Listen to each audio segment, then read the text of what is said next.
Wala girelax sa Task Force Davao ang seguridad sa Davao City.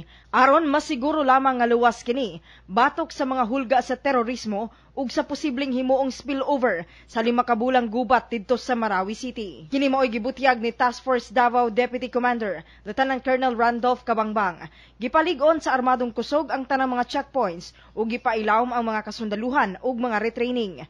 Gipalapdan usab sa Task Force Davao ang ilang intelligence monitoring. Bisan pa man karon nga gikonsiderang headless na ang teroristang grupo nga niatake didto sa Marawi City, human napatay ang ilang mga lider.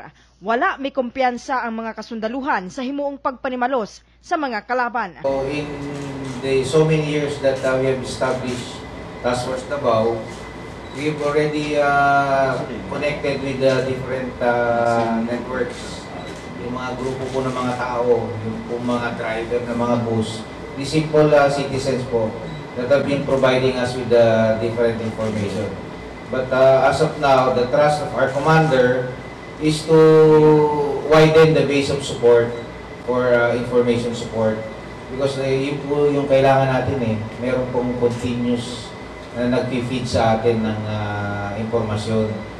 That is the basis of our actions, yung information na nakukuha. Samtang sigo ni Eastern Mindanao Command spokesperson Major Ezra Balagtay nga kanunay ang ilang ginapahigayong Violent Extremism Forum silbing paghatag og mga impormasyon diha sa publiko. Wala tayong na-monitor, no? Alert information na may terrorism na mangyayari dito. But again, yung threat is always there.